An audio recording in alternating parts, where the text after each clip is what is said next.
And this is a true story that happened in my town. So this one normal day for the whole school. Siku moja usiku wa manane, saa 8 na dakika 17 kwa saa za Afrika Mashariki, linatokea tukio moja la ajabu. Wanafunzi 17 wa darasa moja waliotoka majumbani mwao huku wakikimbia kuelekea eneo lisilojulikana, mikono yao wakiwa wanatanua kuonyesha kama wanapaa kuelekea angani. Baadhi ya nyumba zilizokuwa na CCTV kamera walinasa tukio hilo, watoto wakitoka majumbani kwao na kupotelea kwenye kiza kinene. Moja kwa moja wakaamini tukio hilo ni la kishirikina la wama. Akaanza kutupiwa bibi mmoja ambaye anaitwa Justin, mwalimu wa darasa lao, ambaye ndiye alikuwa mtu wa mwisho kuwa nao mchana wa siku ile tukio linatokea. Bibi akawekwa kikangoni na wazazi wenye hasira kali wakitaka ataje wapi kafichwa watoto wao.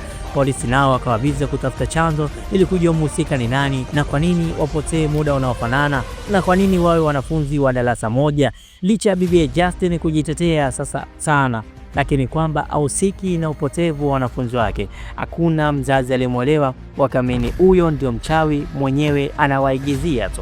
Lakini dakika za jioni kabisa bibi akakumbuka darasani lake lina wanafunzi 18, lakini 17 tu ndio wamepotea. Huyu mmoja hajapotea. Kwa nini?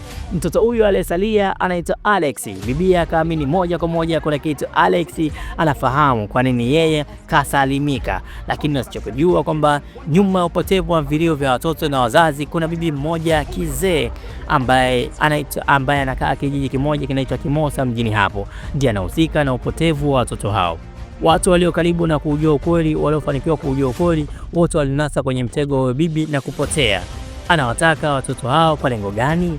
Kwa mwaka huu ndio movie kali kwa wale wapenzi wa movie za kutisha, basi itafute hii movie utaweza kuiona. Ni bonge moja la movie kwa mwaka huu 2025. Sitaki nikuongelee sana, wewe itafute alafu uweze kuenjoy. Jina langu ni Tabongo Tech 255. Usisahau kutufollow hapo. Asanteni, natakia siku njema.